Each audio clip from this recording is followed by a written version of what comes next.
para maramdaman ng bisita ang karanasang parang isang pinuno. Kaya palagi siyang nakaluhod sa pintuan para salubungin sila. Pero nang makita ng isang batang gwapong lalaki ang bisita ngayon, naramdaman niya ang hindi pagkanasang loob. Dahil kadalasan ng mga kabataang dumarating dito, karamihan ay mga bisitang hindi nababalik. Para kay Xiaoyi na nakatuon sa kita, mas gusto niya ang mga nakatatandang ginoo. Bukod sa komisyon na natatanggap niya bawat buwan, minsan nakakatanggap pa siya ng mamahaling regalo. Pero palagi na itong tinatanggihan. Hindi ko kailangan ng regalo. Mas gugustuhin kong makita ulit si Ginoong Yamamoto. Doon ako mas sasaya. Kailangan lang niya maging malambing at magbigay ng papuri para malikha ang pakiramdam ng unang pag-ibig para sa bisita. At halos wala nang makaalis sa ganitong pakiramdam. Habang pinupuri siya ng bisita, nakikiramay siya sa paglipas ng oras para sa kanila. Tinititigan niya ang bisita ng may malalim na damdamin na nagbibigay sa bisita ng pakiramdam ng tunay na pag-aalaga at pakiramdam na sila ay pinahahalagahan. Kaya naging suki na rin niya ang lalaking ito kahit binigyan siya ng mamahaling kwintas. Hindi naman siya natuwa, mahal man ang regalo, pero hindi niya ito maaaring ibenta.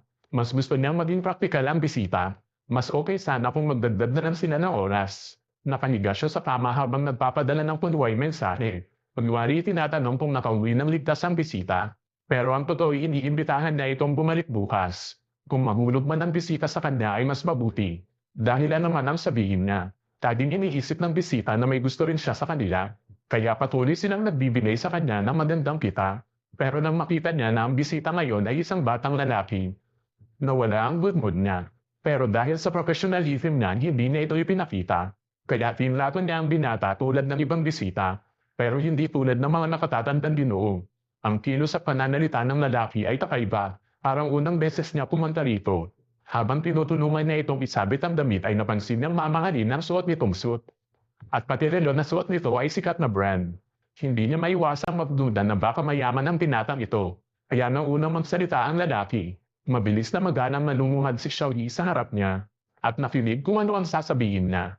Nang malaman niya unang beses pumunta rito ang lalaki, sanay na niyang pinakalma ito. Pero bigla siyang tinanong kung may artista raw bang pumupunta rito.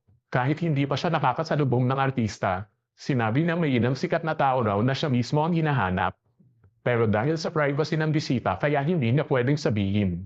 Sa ganitong paraan tataas ang reputasyon ng lugar at pati ang halaga niya mismo. Dahil dito nagkaroon ng tiwala ang lalaki sa kanya. Umupo ka sa tabi ko. Pasensya na nga uupo ako sa tabi mo. Sumunod naman siya at umupo sa tabi ng lalaki. Pero ang biglang katahimikan ay nagdulot ng matinding pagginam. Alam niyang hindi sila uusad sa ganitong sitwasyon. Kaya siya na ang nag-initiate. Pagkatapos ng ilang palitan, naging mas tumpante na rin ang lalaki. Sabi na nagtatrabaho rin siya sa serbisyo. Pero dahil sa dumaraming hinihingi ng mga kliyente, pakiramdam niya ay napapagod na siya ng gusto. Kaya huwag mong isipin na tao ang mga kliyente. Mas madali kapag ganun ang mindset.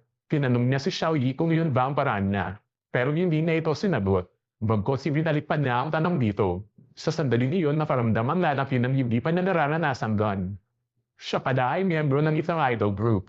Minsan ay sumasali rin siya sa mga kompetisyon. Pero kadalasan ay umaasa siya sa online livestream para mapataas ang kanyang pasikatan at kita. Pero isang araw siya ay inilabas ng ex-girlfriend niya. Pinalabas pala ng ex niya ang mga litrato nilang dalawa sa forum. Ang dahil dito biglang naging galit ang mga dati niyang matatag na taga-suporta. At hindi lang nila gustong ipabalik na ang mga regalo, kundi nagsimula pa silang magbitaw ng masasamang salita. Lalong naging mabigat ito para kay Xiao Shen na mahina na ang loob. Kahit sinabi ng kumpanya na huwag niyang pansinin ang mga ito, pero nang makita niya ang napakaraming panlalait online, hindi na napigil ang umiyak ng todo.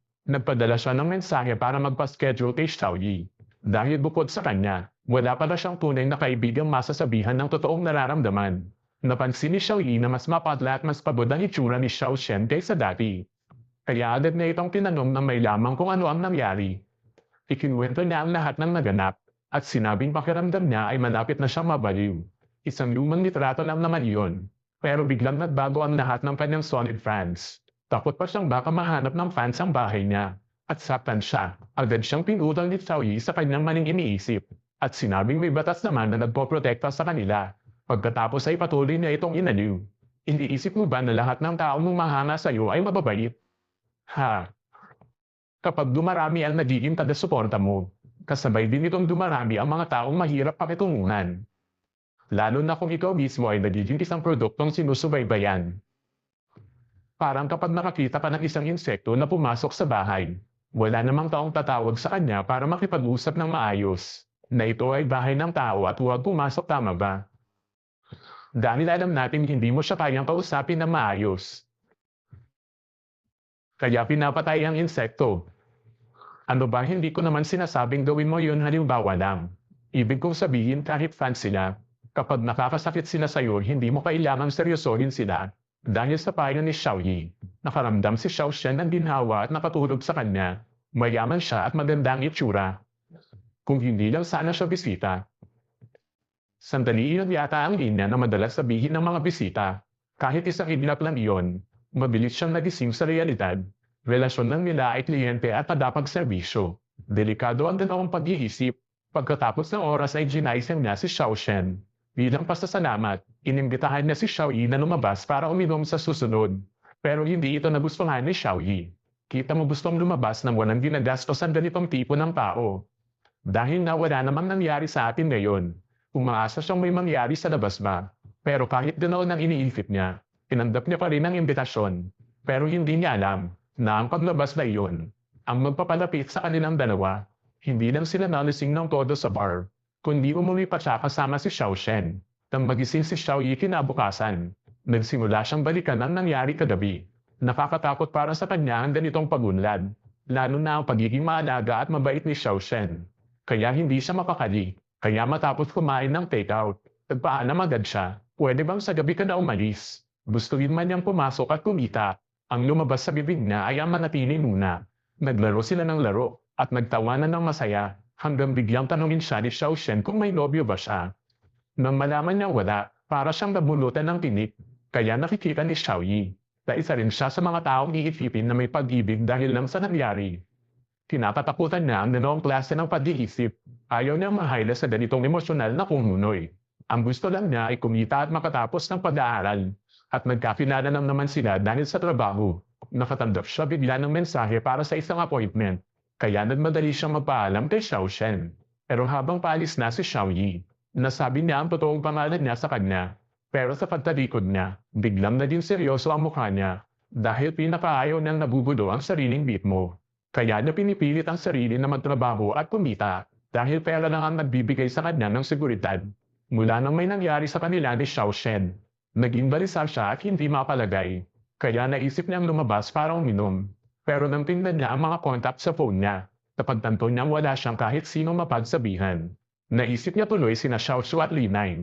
Noong unang magkita silang tatlo, ikinwento niya agad ang tungkol sa pakikipagkita niya sa kliyente.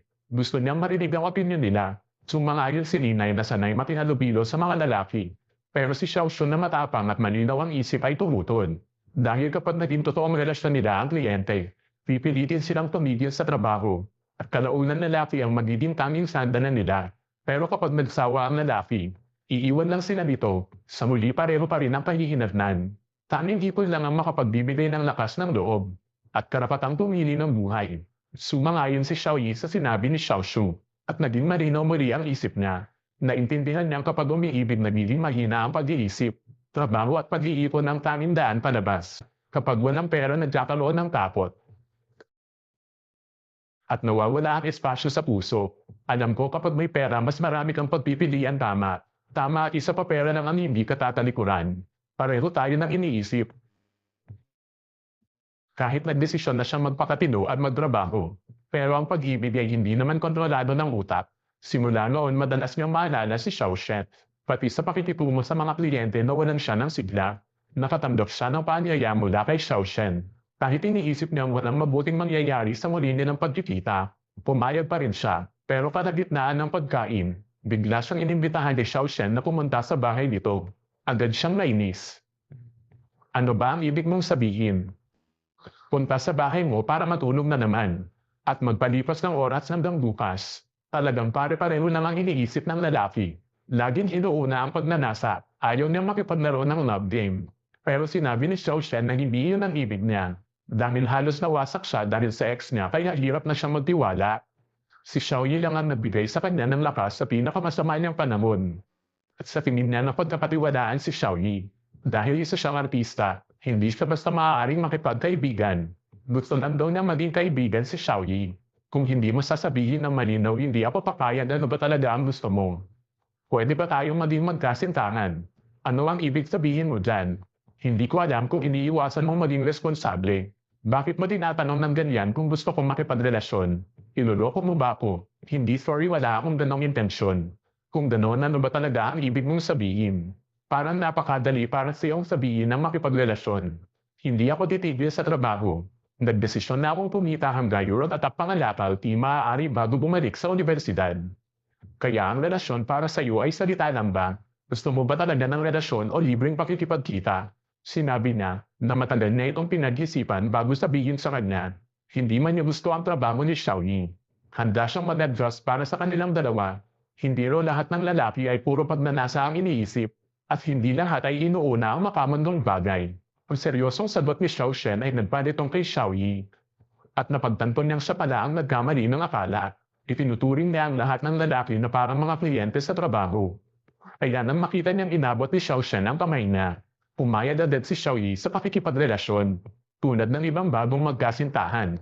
Magkasama silang kumain, magkasama silang matulog. Si Xiao Shen pa mismo ang gumagawa ng espesyal na pagkain kapag may sakit si Xiaoyi. Binigyan pa niya ito ng susi ng bahay. Ang ganitong pagpapahalaga ay nagdulot kay Xiaoyi ng pirot kapag nasa harap ng mga kliyente. Magtatagal ba talaga sila? Pero sabi nga nila, pare-pareho ang ugali ng mga tao. At madalas ay hindi sila tapat, kahit hindi tinututunan ni Xiao Shen ang trabaho niya. Habang tumatagal ang pagsasama nila, napansin niyang madalas siyang mawala sa sarili sa trabaho. At pagkatapos ng mga session ay napaparamdam siya ng bigat at pagkalito.